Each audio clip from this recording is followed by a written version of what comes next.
안녕하세요. 전 평소 사연 라디오를 즐겨 듣는 아줌마입니다. 저에게도 정말 기가 막힌 사연이 생겨서 이렇게 제보하게 되었네요. 어릴 때부터 전 아빠와 단둘이 살았어요. 어릴 땐 엄마가 아파서 하늘나라에 간 줄 알았거든요. 커보니까 알게 된 사실이 있었어요. 엄마는 아빠와 저를 두고 집을 나가 다른 남자와 새살림을 차렸던 거고, 한평생 읽어놓은 재산을 가지고 도망간 엄마 때문에 아빠는 몇 년간 빚에 시달리며 살아오셨대요.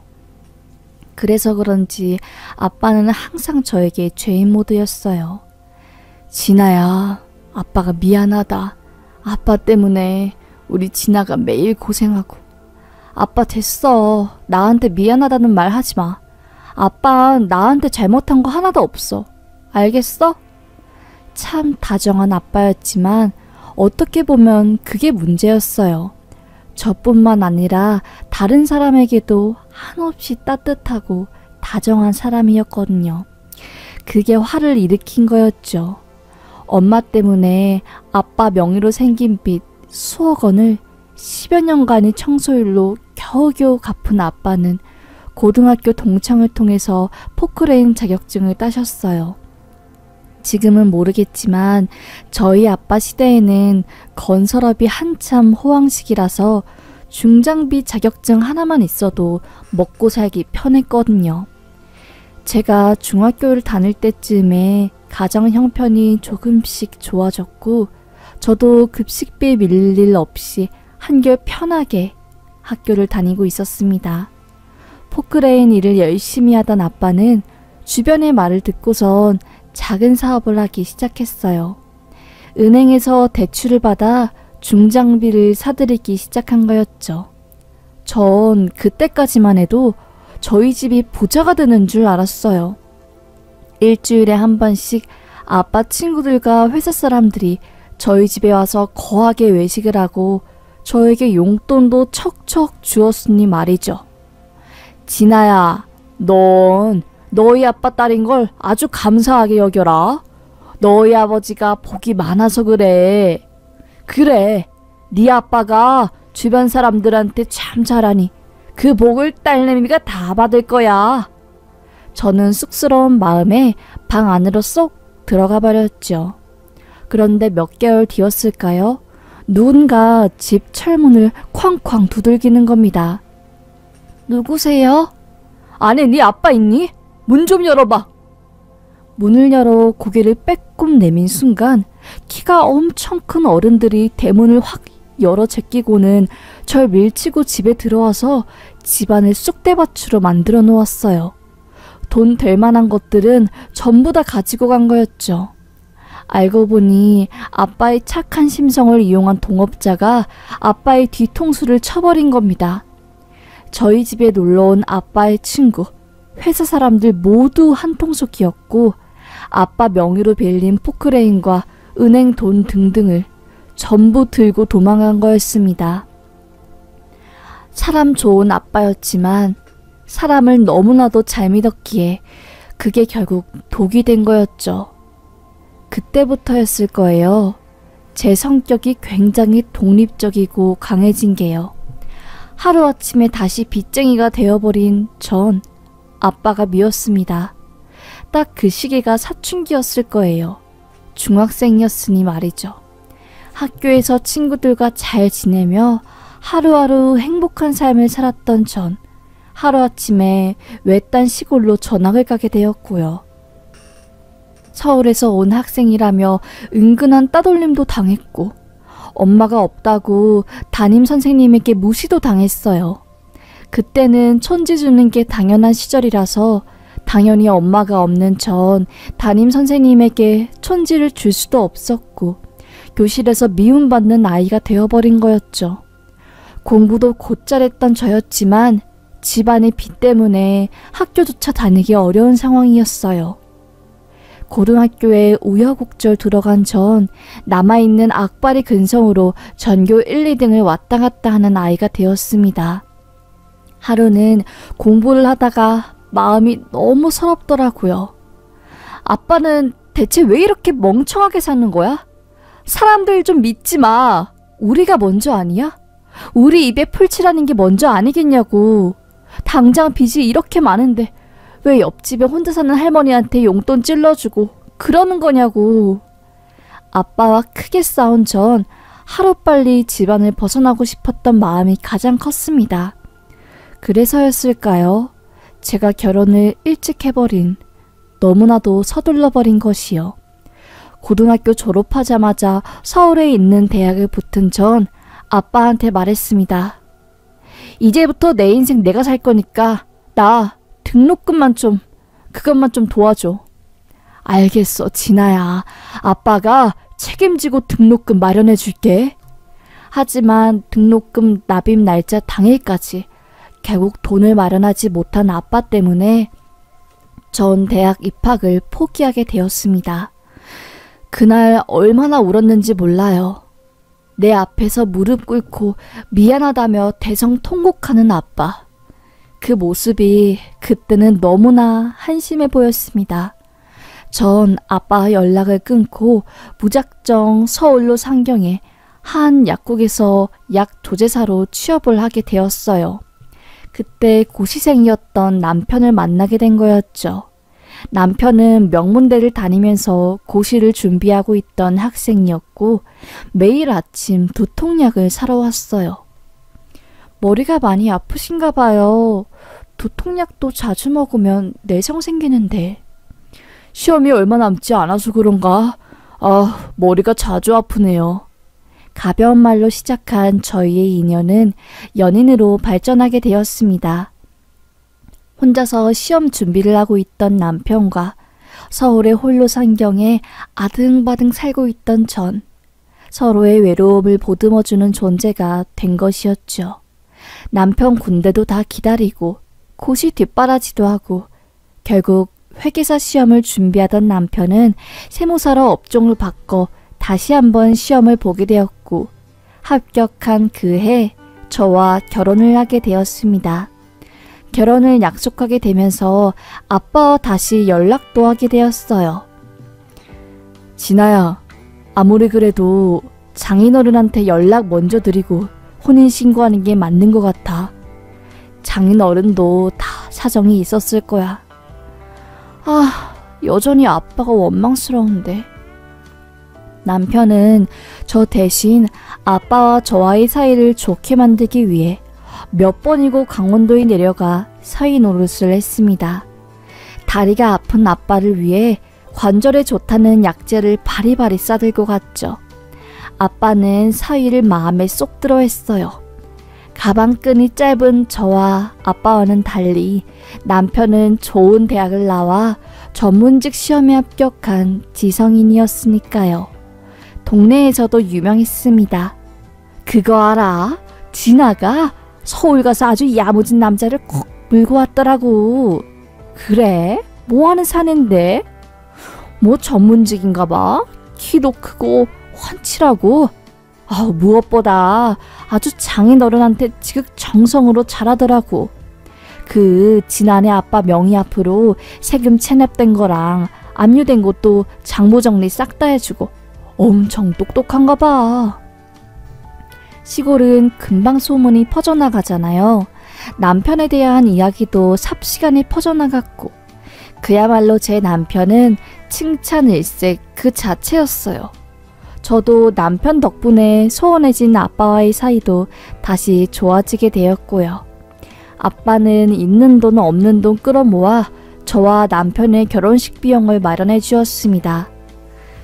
진아야, 아빠가 너 대학 등록금은 마련해 주지 못했지만 결혼식 자금만큼은 꼭 준비해주고 싶었다. 아빠... 제 손에 쥐어준 노릿한 봉투 속 꼬깃꼬깃한 지폐더미를 보니 그간 아빠를 미워했던 제가 너무나도 어렸던 것 같아 가슴이 미어졌어요. 미안해. 내가 더 잘할게, 아빠. 됐어. 아빠한테 잘하지 말고 남편한테 잘해라. 남편을 아빠라 생각하고 잘해줘. 서서방이 너한텐 지금 가장 중요한 존재야. 전 이렇게 어렵고 귀하게 결혼한 남편과의 결혼 생활이 정말 꿈만 같을 줄 알았습니다. 하지만 어림도 없었죠. 그 사건을 알게 된 이후부터는요. 남편은 명예욕이 대단한 사람이었어요. 회사를 다니면서도 호시탐탐 사업을 하고 싶어 했고요. 훗날에는 정치인까지 욕심을 냈죠. 여보, 월급쟁이 인생으로는 한계가 있는 것 같아. 나 진짜 사업이나 해볼까? 내 앞에서 사업이 사자도 꺼내지 마. 아휴, 나 우리 아빠 때문에 사업 생각하면 아주 골이 아파 진짜.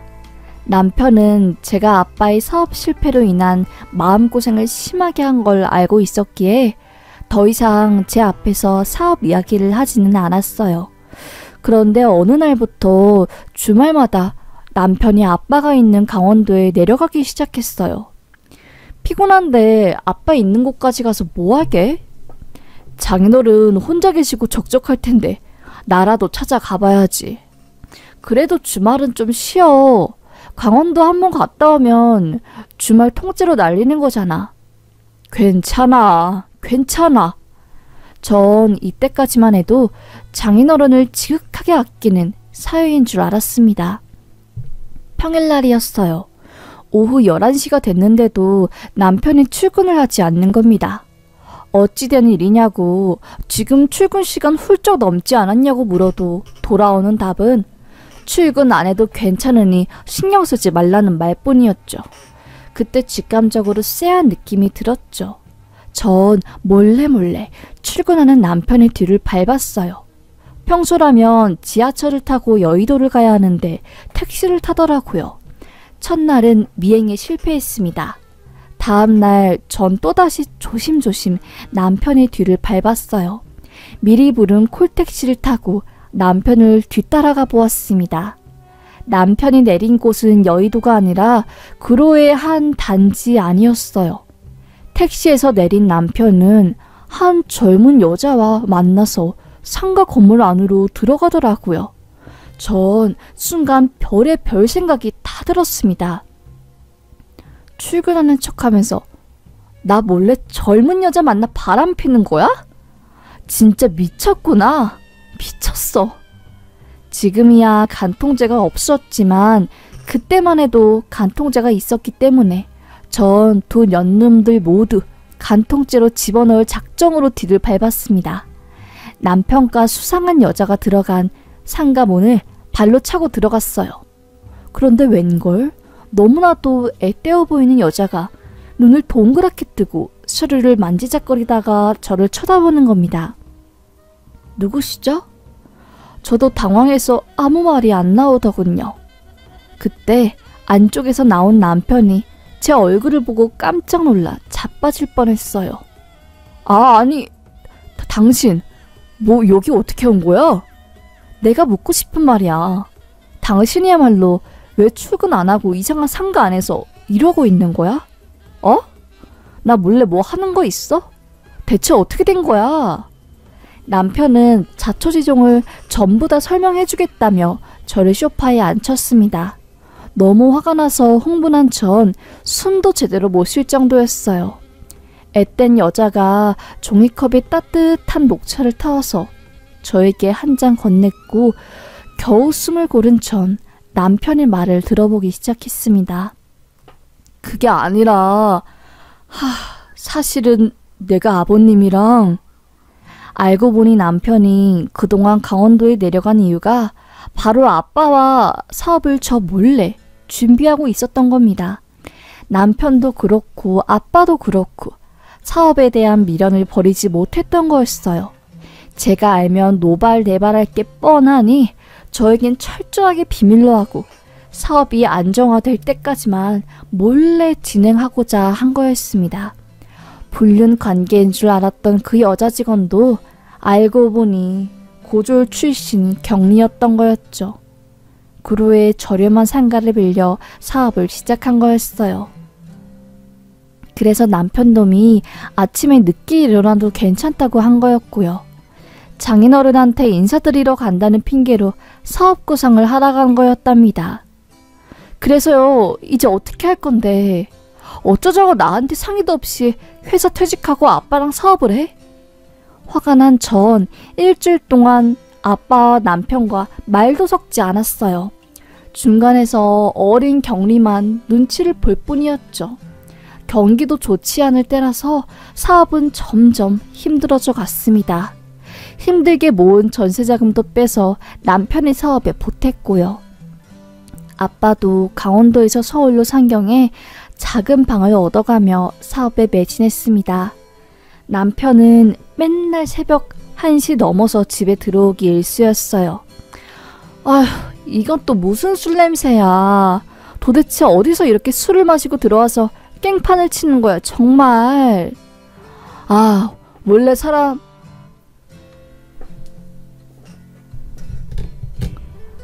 원래 사업하는 사람들은 술 마시면서 진짜 이야기를 하는 거야. 당신이 뭘 알아?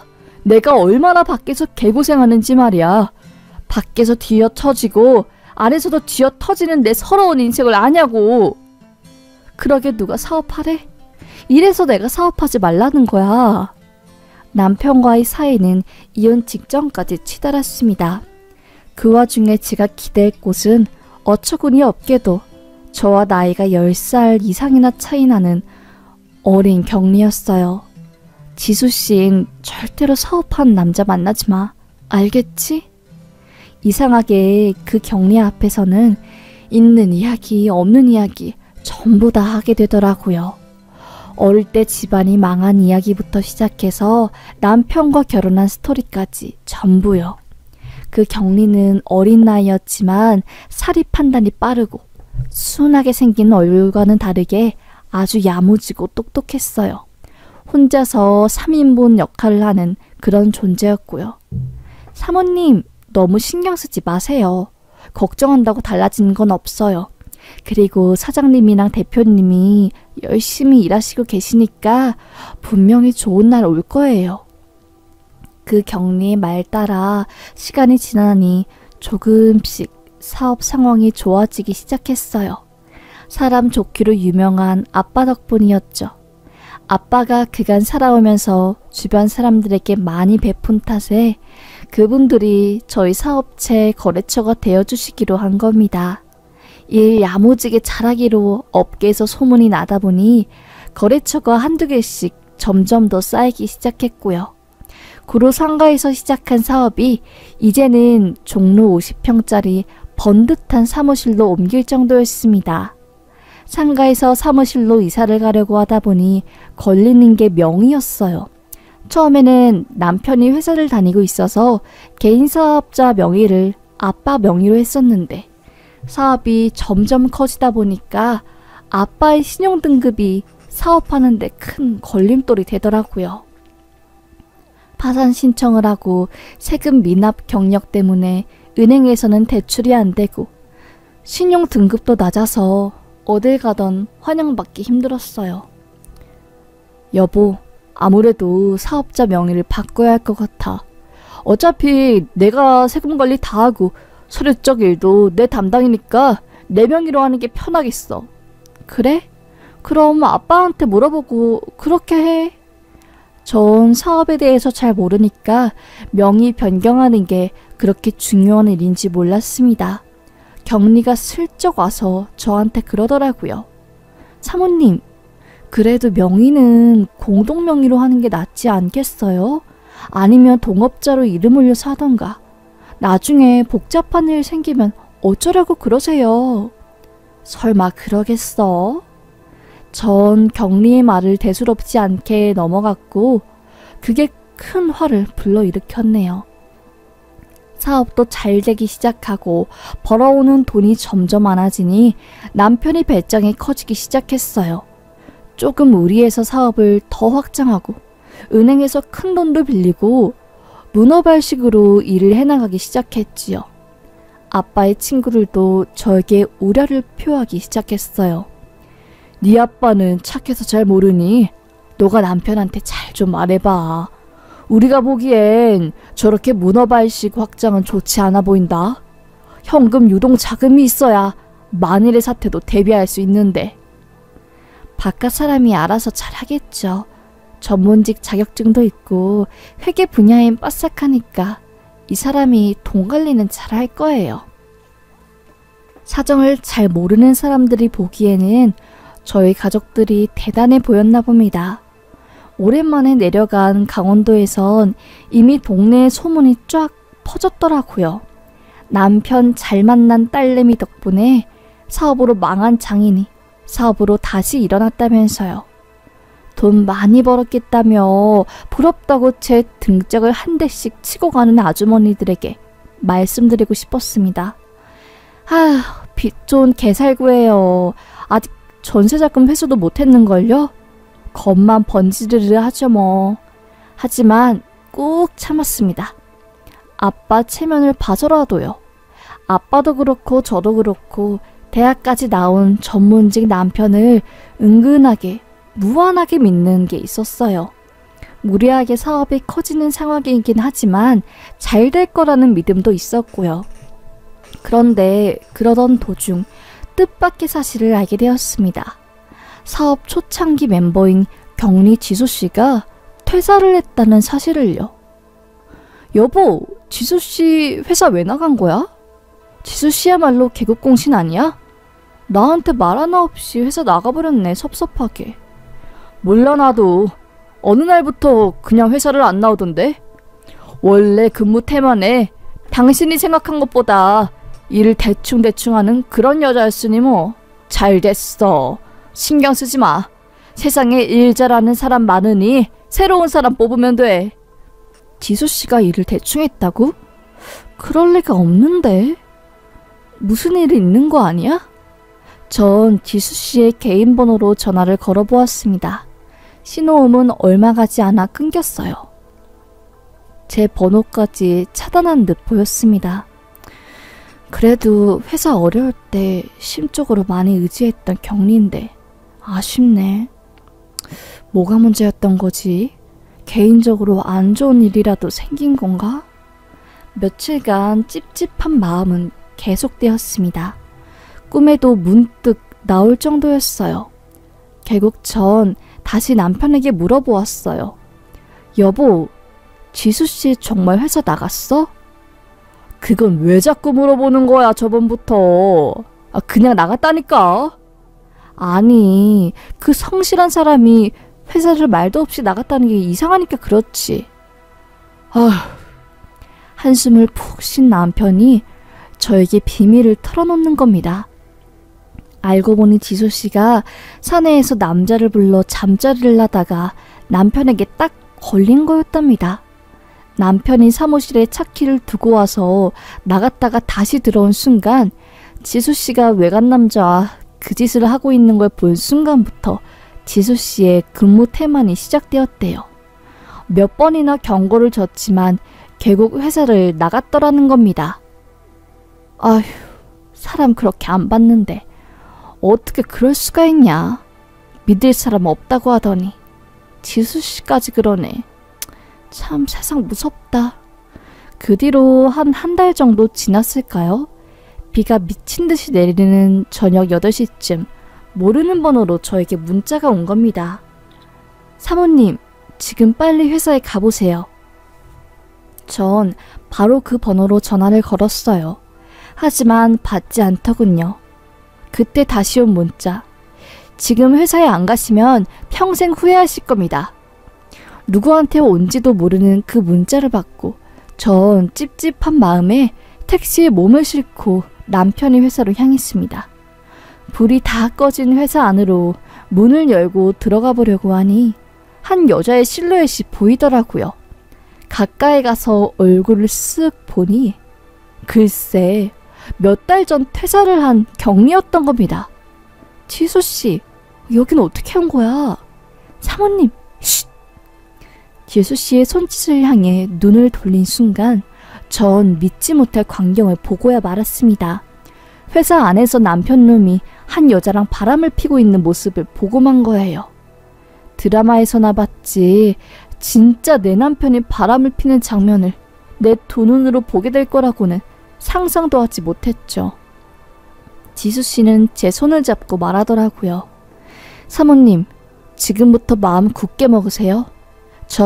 제가 알고 있는 모든 진실 전부 다 터뜨릴 거고 제가 받아야 할 돈도 다 받아낼 거예요. 전 지수씨가 하는 말이 무슨 소리인지 그때는 알지 못했어요. 당장 눈에 들어온 건 회사 사무실 내에서 한 여자와 불륜질하고 있던 남편 놈이었죠. 문을 벌컥 열고 들어가 불을 켰습니다. 야, 너 뭐하냐? 거래처랑 술 마신다고 하더니 사무실에서 외간 여자랑 떡치는 게 술 마시는 거야? 화가 난 전 책상 위에 있던 철제 파일로 남편의 머리를 깡하고 내리치려고 했어요. 남편 놈은 뻔뻔하게 그런 저의 손을 확 잡아 비틀더라고요. 지금 뭐한 짓이야? 미안한 기색 하나 보이지 않았습니다. 우리 아빠랑 내가 맨날 밤낮 없이 당신 사업 뒷바라지 했더니 이게 뭐야? 이게 뭐냐고! 난 당신 사업하는 몇 년 동안 생활비 한 번 받지 못했고 우리 아빠도 마찬가지였어. 서울로 올라와서 단칸방에 살면서 사업 제대로 해보겠다면서 맨날 잠도 제대로 못 자고 이랬다고. 그런데 우리 부녀를 당신이 이렇게 뒤통수 쳐? 눈물이 나서 말도 제대로 안 나오려고 하던 그때 남편이 저를 팍 밀치고 내 언니한테 옷을 덮어주고 나가 있으라고 하더라고요. 전 그걸 보고 기가 차더라고요. 명예욕, 물욕에 미친 남자가 사업으로 좀 승승장구하면 어떻게 되는지 똑똑히 보고야 만 겁니다. 남편이 저에게 당장 나가라고 소리치는 그때 사무실에 볼 일이 있어 아빠가 안으로 들어온 겁니다. 자네 지금 이게 뭐하는 짓인가? 깜짝 놀란 아빠가 남편에게 소리를 쳤어요. 단단히 미친 남편 놈은 장인 어른은 빠져주세요. 좀! 오늘 무슨 날이야? 왜 다 이렇게 사무실 모인 거야? 아씨. 험한 모습을 저에게 보이는 남편을 본 아빠는 화가 나서 남편의 멱살을 잡았습니다. 장인 어른은 뭐 하는 거예요? 이거 놓아! 자네가 똑똑하고 일 잘하는 것 같아서 내가 나이든 어른이 자존심 다 내려놓고 자네 밑에서 일하니 내 딸이 만만해 보였던가? 아씨, 진짜 이거 놓으라고! 자기 분에 못 이긴 남편이 멱살을 잡은 아빠의 손목을 뿌리치고 구둣발로 배를 차고 나가는 겁니다. 저희 아빠가 다친 모습을 보니 저도 더 이상 참을 수가 없더라고요. 그때 밖에 있던 격리 지수씨가 사무실 안으로 들어오는 겁니다. 사장님, 저한테 그날 들킨 이후로 아직도 사무실에서 제 친구랑 이짓거리 하세요? 전 다 필요 없고 제 밀린 월급이랑 퇴직금 받아야겠으니까 빨리 돈 내놓으세요. 제가 좋게 좋게 말할 때 주면 다 편하잖아요. 알고 보니 격리 지수씨가 외간 남자랑 사무실에서 바람을 펴서 퇴사를 한 게 아니라 지수씨가 회사에 꽂아준 친구랑 남편이 사무실에서 불륜을 저지른 걸 목격해서 잘린 거였답니다. 월급도 3개월 지나 밀리고 받아야 할 퇴직금도 못 받고 몇 년씩 돈도 못 받고 초과 근무까지 하면서 개국 공신으로 회사를 키워놨는데 토사구팽하는 제 남편의 모습에 지수씨는 정이 뚝 떨어져서 복수를 계획한 거였지요. 그래서 그날 저에게 회사로 가보라고 하면서 남편의 불륜 사실을 간접적으로 알려준 거였습니다. 사무실로 아버님이랑 내 와이프 부린 것도 김지수 네 짓이냐? 고졸로 졸업해서 일할 곳 없던 널 받아준 내가 미친놈이지. 호랑이 새끼를 기었어 아주. 사장님, 웃기는 소리 하지 마세요. 전 일할 곳 많았고요. 제가 이런 회사에 남아있었던 이유는 사모님 때문이에요.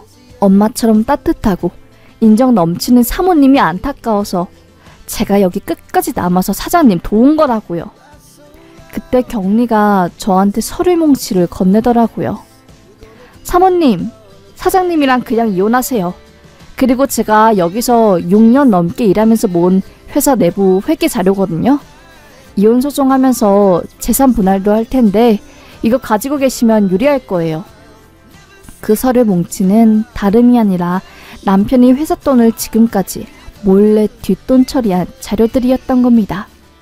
1년에 수억씩 벌고 있었으면서 저랑 아빠한테는 돈 없다고 빌빌거리고, 알고 보니 거래처랑 거래한 장부를 뻥튀기해서 중간에 빈 돈을 자기 뒷주머니로 다 넣은 거였어요.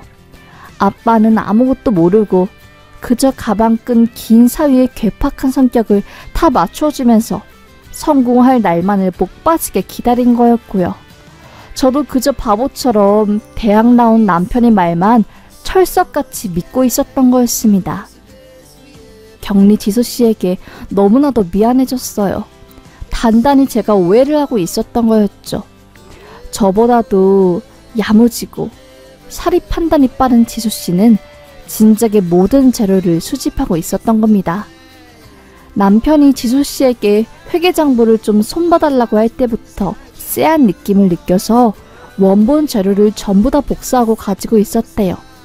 그러다 개국 공신인 자기를 자르고 밀린 월급을 안 주면서 분노가 점점 차올랐고, 자기의 친한 친구조차 본인을 배신하고 사장님이 내연녀로 기고만장하게 매일매일 백화점에서 쇼핑하는 모습을 보고 있자니 화딱지가 났답니다.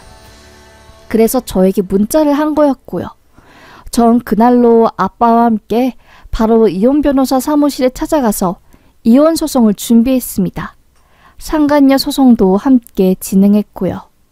상간녀가 저에게 변명이라고 하는 말이 참 웃기더라고요.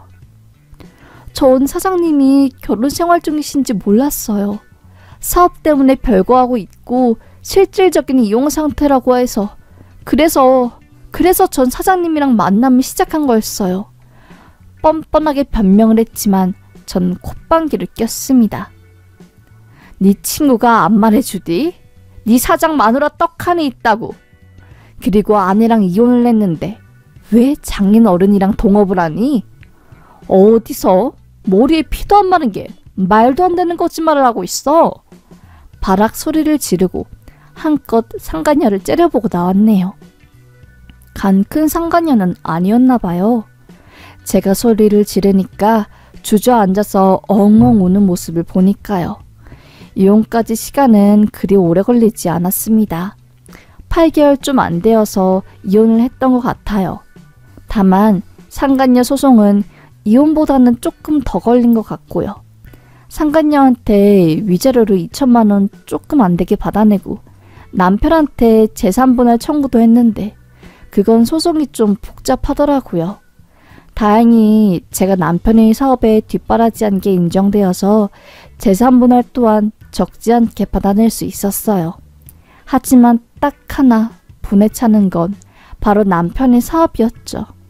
아무것도 모를 때 사업 명의를 아빠에서 남편으로 바꾸어 주었기에 실질적인 알짜배기 사업체는 남편의 손아귀에 있었던 거였습니다. 이혼 소송을 하는 와중에도 남편의 사업체는 점점 더 커져갔어요. 그 꼴을 가만히 보고 있을 수가 없더라고요. 무엇보다 아빠가 굉장히 분통 터져 하셨습니다. 아빠도 더 이상 착하게는 못 살겠다. 아빠가 살다 보니 착한 게 능사는 아닌 것 같아. 내가 지금까지 바보였던 거지. 흑화된 아빠는 굳은 결심을 하신 듯 어디론가 전화를 돌리기 시작했어요. 거무튀튀한 전화보수첩을 꺼내더니 온종일 열불을 토해내듯 누군가에게 계속해서 전화를 하는 겁니다. 아빠, 도대체 누구랑 전화를 하는 거야? 가만히 있어봐. 아빠도 다 생각이 있으니까. 그리고 며칠 뒤 이혼을 한 전 남편이 저에게 전화를 하는 겁니다. 당신이 나한테 전화를 왜 해? 아주 뻔뻔함이 하늘을 치솟는구나. 왜 전화한 거야, 기분 더럽게. 알고 보니 아빠가 전화를 돌린 곳은 전 남편이 회사와 거래를 하는 거래처 사장님들이었던 겁니다. 거래처 사장님들과 전 남편의 관계는 전부 아빠의 연줄로 이어진 것이었고 아빠는 그걸 이용해서 복수를 한 거였죠. 사이라는 녀석이 내 딸한테 피눈물을 냈다고 불륜을 저질렀고 지금 딸이랑 이혼한 상태니 그 사업체랑은 거래를 끊는 게 좋겠다고 하면서요. 평소엔 정말 천사 같고 다정한 아빠가 열불을 토해내는 모습을 처음 본 거래처 사장님들은 사안의 심각성을 깨닫고 거래를 끊어버리겠다고 아빠에게 약속을 한 거였답니다. 하루아침에 수많은 거래처와 거래가 끊긴 남편놈은 똥줄이 탔는지 전 아내인 저에게 전화해서 한 번만 봐달라고, 공과 사는 구별하면 안 되겠냐고 빌빌 빈 거였죠. 제가 전화를 툭 끊어버리니 저희 아빠가 있는 강원도까지 내려와 무릎을 꿇고 싹싹 빌었답니다. 자기 먹고 살게는 해달라면서요. 이미 동네 사람들도 이 상황을 다 알고 있는 상태였고, 제 전남편이 아빠에게 와서 싹싹 빈다는 소식을 들은 사람들이 저희 집으로 몰려와 전남편에게 쌍욕을 퍼붓는 바람에 남편 놈은 오줌을 질질 지르며 집 밖으로 강제로 쫓겨나게 되었네요. 그렇게 강한 척, 멋있는 척, 잘 나가는 사업가인 척 하더니 결국엔 저희 아빠 없으면 아무것도 못하는 바지 사장일 뿐이었죠. 아주 속 시원하더라고요. 어릴 땐 아빠가 모두에게 착하고 다정한 성격이 너무나도 싫었는데, 오히려 아빠의 그 성격 덕분에 온 동네 사람들이 아빠를 도와주고 거래처 사장님들도 곤란한 상황이지만 저희의 편을 들어주셔서 정말 화병을 풀 수 있었습니다. 전 젊을 때 다하지 못했던 공부에 대한 미련 때문에 이혼 후 방송통신대학교를 다니면서 못다한 공부를 하면서 살고 있고요. 아빠는 사업에 대한 미련을 싹 접고 지금은 강원도에서 감자 농사를 지으며 마음 편하게 살고 계세요. 이혼도 하고 위자료와 재산분할도 받았지만 앞으로 남은 삶을 저도 주체적으로 살아가야 했기 때문에 서울로 다시 올라갔습니다. 예전에 약국에서 일한 경험을 살려 작은 한약방에서 한약재료를 포장하는 일을 하고 있었어요. 일한 지 한 2년 정도 되었을까요? 가게 문을 열고 익숙한 얼굴이 들어오는 겁니다. 자세히 보니 세상에 경리 지수 씨였어요. 몸이 허해서 보약 한 채 지어 먹을 겸 한약방에 들린 거였답니다. 지수 씨는 다른 회사에 취업해서 격리 일을 하고 있었고 평범한 여자의 삶을 살아가고 있었어요. 잠깐 손님이 없는 시간에 지수 씨와 못다한 이야기를 나누다가 몰랐던 사실을 알게 되었죠. 제 전남편에게 본이 안 풀린 지수 씨가 본인이 가지고 있던 세금 관련 회계장부를 글쎄 국세청에 넘긴 거였더랍니다. 남편은 세무사였기 때문에 편법으로 세금을 안 내는 방법을 잘 알고 있었고 그걸 통해서 엄청 많은 세금을 누락시켰나 봐요. 똘똘한 지수 씨는 낌새를 눈치채고 진작에 그 사실을 알고 있었고 가지고 있던 관련 자료들을 세무당국에 신고를 했나 봅니다. 저는 몰랐는데 세무당국에서 세무조사가 나오면 근 7년지까지 자료들을 싹 다 조사해서 세금을 때린다고 하더라고요. 남편은 저랑 이혼 후에 거래처도 싹 끊기고 세금도 폭탄으로 맞아서 결국 파산 신청을 했다고 합니다. 전문직 자격증을 가지고 있으니 어디 가서 굶어 죽을 것 같지는 않는데 그것보다 명예욕, 출세욕이 아주 강한 전 남편 놈은 자존심이 상해서 하루하루 고통에 몸부림치며 살고 있을 것 같아서 아주 꼬시네요. 상간녀도 친구들 사이에서 불륜한 걸로 소문이 쫙 퍼져서 동창회에 나오지도 못하고 멀리 이사를 가서 지수씨도 지금은 근황을 알 수 없다고 하더랍니다. 그렇게 지수씨와 오랜만에 인사를 나누고 한약방에 멍하니 앉아 지나간 세월을 돌이켜보니 참 많은 일이 있었더라고요. 어릴 땐 그 누구보다 미워했던 아빠였지만 모두가 내 곁을 떠나고 전부인 줄 알았던 남편마저 내 뒤통수를 칠 때 여전히 제 곁에 묵묵히 남아서 내 편을 들어주는 사람은 아빠였습니다. 그 누가 뭐래도 무슨 일이 있어도 나를 지켜주는 사람은 가족인 것 같네요. 돈이 없어 미워했던 아버지. 이제는 돈보다 더 소중한 존재가 무엇인지 알기에 아빠를 더 소중하게 여기며 살아가 보려고 합니다. 나이가 들고 보니 주변에 친구들도 없어지고 저 같은 경우에는 가정도 꾸리지 않았으니 더더욱 아빠라는 가족이라는 존재가 소중하네요. 오히려 전 남편과의 일 덕분에 아빠의 소중함을 알게 되어 이제는 감사할 뿐입니다. 그럼 저의 긴 사연 들어주셔서 감사합니다. 요즘 날이 덥고 습한데 모두들 건강 조심하시고 늘 긍정적인 마음으로 행복하길 기원하겠습니다. 감사합니다.